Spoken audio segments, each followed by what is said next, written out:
आज की इस वीकली गॉसिप में हम आपको ये बताएंगे कि क्या लाहौर को 2 हिस्सों में तकसीम करने जा रहे हैं, डॉलर्स की ऊपर और नीचे उड़ान छुट्टियां दोबारा हो चुकी हैं, और क्या यूएई इसराइल को तस्लीम करने वाला है, और इस तरह की और भी बड़ी चटपटी खबरों को आज हम इस वीकली गॉसिप्स में थोड़ा सा देखेंगे। ये खबर आई है, बहुत से न्यूज चैनल ने इसको कुरेदा है, और ये खबर ये है कि गवर्नमेंट ने ये डिसाइड किया, मतलब हतमी ऐलान नहीं किया कि लाहौर को 2 हिस्सों में तकसीम कर दिया जाएगा।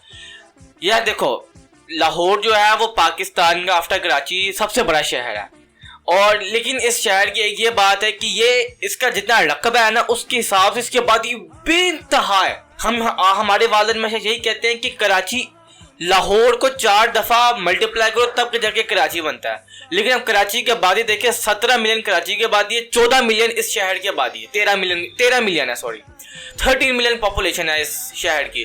तो अब आप खुद अंदाजा लगा लें कि कितना डिफरेंस है दोनों के रकबे में और दोनों के आबादियों में। हाल दिन हमारे प्राइम मिनिस्टर भी अपनी तकरीब में यही फरमाते हैं कि लाहौर दिन ब दिन फैलता जा रहा है। वो इसलिए क्योंकि लाहौर में लाहौरियों की आबादी कम है एज कम्पेयर टू जो बाहर के इलाके आते हैं। क्योंकि पिछले 5 साल से हमने यही देखा कि जो पिछली गवर्नमेंट थी PMLN की, उसने पूरे पंजाब को लात मार के सिर्फ सारा खर्चा वो लाहौर पे लगाती थी, जिसकी वजह से जो पूरा पंजाब, स्पेशली जो साउथ पंजाब है, जहाँ पे आपका भावलपुर आता है, मुल्तान आता है और बहुत से इलाके आते हैं, वो पस्ती का शिकार है। ये रिसेंटली 3 दिन पहले जुमातुल मुबारक के दिन एक खबर आई थी कि एज यूजुअल टिकटॉक की वजह से एक लड़का गोली लगने की वजह से मारा गया। मतलब गन थी उसके हाथ में, और जो मैं हमेशा अपनी वीडियोस में कहता हूँ कि गन लगी है। मुझे एक बात की समझ नहीं आती, हमारी जो कौम है ना, वो एक किस्म की अनप्रेडिक्टेबल कौम है, रियलिटी में अनप्रेडिक्टेबल कौम है। हमारी सिर्फ क्रिकेट टीम अनप्रेडिक्टेबल नहीं कि जिस टीम से हारना होता है उसे जीते, तो जिससे जीता होता है उसे हार के बैठी होती है टीम। सच में हमारी कौम ही अनप्रेडिक्टेबल है। पूरा पाकिस्तान चीख के थक गया है, मैं चीख के थक, क्योंकि यार छोटे बच्चों के पास गन्स कहां से आती हैं, वो भी रियल विदाउट लाइसेंस। तो गोलियां निकालो, रिवॉल्वर बेशक लगा लो आवाज के लिए। आज तक कभी नहीं सुना कि यार ये बंदा यूट्यूब की वीडियो बनाते हुए दरिया में गिर गया, यूट्यूब की वीडियो बनाते हुए मर गया, यूट्यूब की वीडियो बनाते हुए गोली खा गया, यूट्यूब की वीडियो बनाते हुए बुर्ज खलीफा से गिर गया। अच्छा, एक ये बात है कि बड़ी हैरान सी बात है कि एक इंडियन टाइकून है, उसने 8.4 अरब डॉलर अदा किया सिर्फ जेल से बाहर निकलने के लिए। अब ये टाइकून कौन है, कहां क्या है, किस वजह से गया जेल, किस वजह से इसने 8.4 अरब डॉलर दिए, कुछ नहीं पता। बस ये खबर आई है कि इसमें रिसर्च भी किया तो कुछ भी नहीं आया, बस वो लिखी है कि हाँ ये बस फजूलियात लिखी। जो मेन मुद्दे की पॉइंट है वो आज तक किसी ने नहीं बताई, ना गूगल आपको बताता है, ना आपको न्यूज वाले तो वैसे नहीं कुछ बताते। 8.4 अरब रुपए नहीं, युआन भी नहीं, डॉलर्स। 8.4 अरब डॉलर्स अगर किसी बंदे के पास हो तो एक कंपनी बना के अपने मुल्क का भला कर सकता है, एक अस्पताल बना के अपने मुल्क का भला कर सकता है, 4-5 education institute with 3D technology screen के साथ आप तरक्की दिलवा सकते हो अपने मुल्क को। नहीं, हमें तो बस जेल से निकलना है। ये क्या काम कर गई। और छुट्टियां हो गई है यार। वैसे मैं एक बात बताऊं, छुट्टियां अब लुटिया डालो, घर जाओ, लुटिया डालो, जाए नमाज पे और नफले पढ़ो। और रिसेंटली वो और शब के नमाज के ऊपर नारे लगाओ। नारों से याद आया कि जो पेशावर की जो यूनिवर्सिटी है उसमें जो वीडियो आपने तो बहुत मशहूर हो गया कि जब तक सूरज चांद रहेगा शफकत तेरा नाम रहेगा, वाली वीडियो। देखो यार, अब ये वाली बात है ना थोड़ी सी अब समझने के लिए, क्योंकि ये जो वीकली गॉसिप्स है ये मैं बहुत डीपली मैं बात करूंगा। देखिए, यहां से पता चलता है कि हमारी तालीम कहां पे खड़ी है, किन फॉल्स पिलर पे, कितने गलत जगह पे हमारी तालीम खड़ी है। आज तालीम क्या होती है मुझे जरा बताएं जरा। तालीम का जो तेज होता है वो तरबियत है, आइन जो है इल्म है। आपके जो तालीम के जो अहम रुकन है वो ही आपकी पूरी जिंदगी का इस्तवार है। तो अब आप यहां से अंदाजा लगाएं कि आपकी जो पूरी जिंदगी है वो सिर्फ 2 चीजों के ऊपर इस्तवार रखती है, एक तालीम, दूसरी तरबियत, सॉरी इल्म और तरबियत। ये एक भाई साहब है जिन्होंने एक ट्वीट किया है, लेकिन बड़ी मजा ये ट्वीट किया है। वो ये कहते हैं कि अगर अभी स्कूल, कॉलेज, यूनिवर्सिटीज बंद होकर तलबा, तालिब इल्म इस तरह खुश हो रहे हैं, तो अब ये समझ लीजिए कि ये बच्चों को तालीम नहीं दिलवा रहे बल्कि किताबें चटवा रहे हैं। और ये 100% सही है, क्योंकि अगर मेरी बात सुने, अगर यहाँ पे बच्चों को सही में तालीम दी जा रही होती ना, तो बच्चे कभी ना भागते स्कूल से। उसका पता दे जरा मुझको बता दे। मुबारक मुबारक मुबारक, पाकिस्तान ने यूट्यूब पर रिकॉर्ड बना लिया। पाकिस्तान ने कहीं और तो रिकॉर्ड बना नहीं है, तो कम से कम पाकिस्तान ने यूट्यूब पर रिकॉर्ड बना लिया। हाँ जी, वो यूट्यूब जो पाकिस्तान में आने से अभी भी डरता है, कतराता है, और वो अपना ऑफिस नहीं खोल रहा है अभी तक। पाकिस्तान का जो यूट्यूब चैनल है TRT अतुल बाय PTV, मैंने इसके सारे एपिसोड देखे सीरियसली, और मैं बताऊं, आप जब इसकी 4-5 किस्तें देखेंगे ना, आप पागल हो जाएंगे और आप समझ लें आप इसके शहर में जकड़ जाएंगे। इतना अच्छा ड्रामा, माना कि 600 किस्तें हैं, लेकिन बोरियत नहीं होनी, बल्कि आप उतावले होते हैं, बल्कि अच्छा यार अब ये पकड़ा गया है, अच्छा अब ये मंगोल पकड़ा गया, पता नहीं ये कैसे निकल के जाएगा। और वो जो नेक्स्ट एपिसोड की क्लिप दिखाते हैं, वो इस तरह सनसनी कर देते हैं कि वो बंदा तजस्सुस में रहता है हमेशा, और वो अपने तजस्सुस को पामाल भी नहीं करना चाहता। लेकिन बहुत सारे रिकॉर्ड, इससे पहले जैसा रिकॉर्ड बनाया था वो अंग्रेज था लोक पॉल जिसने किया, उसने 333 दिन के अंदर किया, मतलब आप समझ लें 11 महीनों के अंदर, और इसने सिर्फ 6.5 महीनों के अंदर अंदर ये रिकॉर्ड बना के बैठ गया। अभी जुम्मा हफ्ते के दिन अर्जेंटीना के जो मायानाज फुटबॉलर है मैराडोना, डिएगो मैराडोना, वो इंतकाल कर गए हैं, और उनकी मैयत को 1-2 दिन के लिए पहले सदारती घर में रखा गया और उसके बाद म्यूजियम में रख दिया था लोगों के लिए, ताकि लोग आते जाएं और उनको देखते जाएं। देखें, वो ईसाई थे, मुसलमान, छोड़ पड़ा, इंसान के हैसियत से देखो उन्होंने अपने मुल्क को काफ़ी ज़्यादा सर्व किया। मैं अगर एज एन अर्जेंटाइन के तरीके से देखूँ, नॉट अ पाकिस्तानी, अगर मैं एज एन अर्जेंटाइन के तरीके से देखूँ, तो उन्होंने काफ़ी लंबा अरसा अपने मुल्क को सर्व किया, और 4 वर्ल्ड कप्स रिकॉर्ड, मतलब आप समझ लें कि अर्जेंटीना के जितने वर्ल्ड कप हैं उनमें सारा हाथ मैराडोना का, और बड़ा नाम भी इनका फुटबॉल की वजह से हुआ है, डिएगो मैराडोना।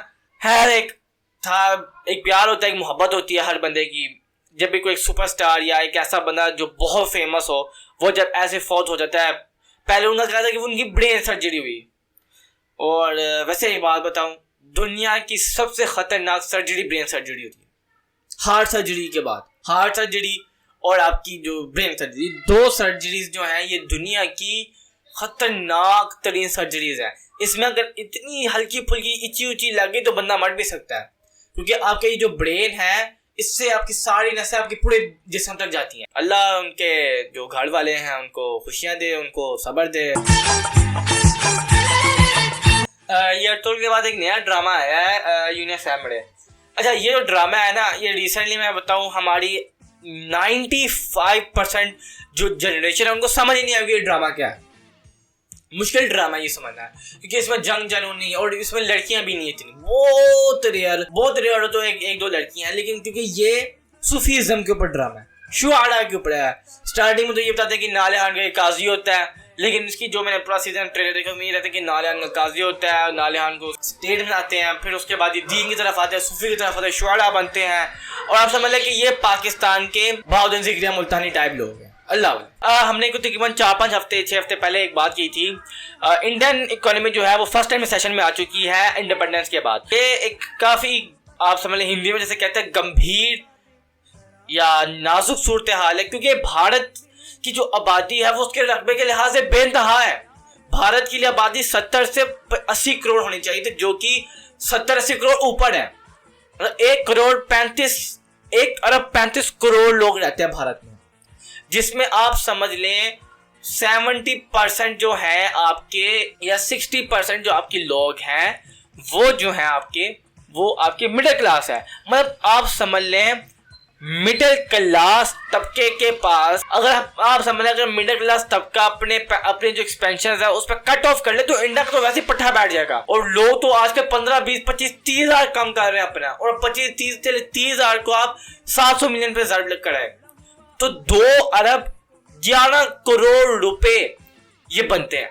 मतलब हर महीने 2.25 अरब के करीब इंडिया को झटका पड़ रहा है, जिसकी वजह से 1947 के बाद इंडिया रिसेशन में चला गया। अब जिन घोटी या खुशाब या वो बंदे जो मेरी वीडियोस को नहीं देखते कि इसलिए कि ये मल्टी है और ये सारी वीडियोस में आता रहता है तो इसकी वीडियो देखने कोई फायदा नहीं है, उन घोटी और खुशाब से पढ़े लिखने वालों को मैं ये कहना चाहता हूँ, रिसेशन क्या होता है? रिसेशन ये होता है कि आपकी इकोनॉमिक कॉन्ट्रैक्ट कर जाती है। अब कॉन्ट्रैक्ट क्या होता है? आपकी इकोनॉमी में नेगेटिव ट्रेडिंग होती है। अब नेगेटिव ट्रेडिंग क्या होती है वो भी आपका भाई इधर बैठा हुआ है बताने के लिए।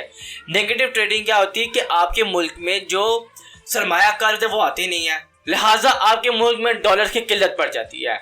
और एक मरहला तो ये आ जाता है कि आपके मुल्क में जो डॉलर्स की जो सूरत हाल होती है वो इंतहाई नागुज़ीर हो जाती है, जिसकी वजह से आपका मुल्क पामाली और खस्ता हाली की तरफ चला जाता है। अब ये जो हालात है इस टाइम, रिसेशन क्या होता है? रिसेशन ये होता है कि आपके मुल्क के पास पैसा बिल्कुल भी नहीं लेकिन आप नोट छाप रहे। इसका मैं सिंपल सी मिसाल दूं, आपके वाले साहब पैसा कमा के ला रहे और आप घर चला रहे, ये तो ठीक है। आपके वाले साहब पैसा नहीं कमा रहे लेकिन आप घर पैसा फेंक रहे हो घर पे, तो एक ना एक दिन आप कर्जे में आओगे। कॉन्ट्रैक्ट्स क्या होते हैं? आप कर्जे लेने पे मजबूर होते हैं। आप दूसरे ममालिक के पास या IMF के पास जाते हैं, आप उनसे ये कहते हैं कि हमारा मुल्क रिसेशन के अंदर चला गया है, आप हमें पैसे दें। अब जाहिर बात है वो आपको 100 ट्रिलियन 6 ट्रिलियन 10 ट्रिलियन देगा, लेकिन कुछ अपने शराइत भी रखता है। और वो शराइत इतने खतरनाक शराइत होते हैं, इतने पामाली शराइत होते हैं कि वो वैसे ही अगले मुल्क का पट्टा बिठाने के लिए काफी होता है। और एक बात मैं बताऊं, ये इंडिया को छोड़ के ये Australia, England, France, Germany, Italy, Spain और आपका अमेरिका, ये जो ममालिक हैं इनको जो रिसेशन लगे, लोग कहते हैं जो बड़े बड़े इकोनॉमिस्ट बैठे हैं, दुनिया के बड़े बड़े जो माहिरीन बैठे हैं, उनका ये आप समझ नजरिया है या उनका ये मौकिफ है कि ये ममालिक जल्दी रिकवर कर जाएंगे लेकिन इंडिया डिप्रेशन में चले जाएगा। 100 साल पहले अमेरिका में डिप्रेशन आया था जिसकी वजह से अमेरिका खराब हो गया था। मतलब अमेरिका 90% ऑफ अमेरिका गुर्बत की लकीर से भी थले डिग जैसी। एक खबर एक और आई है कि यूएई ने इसराइल को ऑफिशियली एक्सेप्ट कर लिया है। अब बस यही देखना रह गया कि अरब ममालिक हमारी आंखों के सामने हमारे दुश्मन को तस्लीम कर रहे हैं।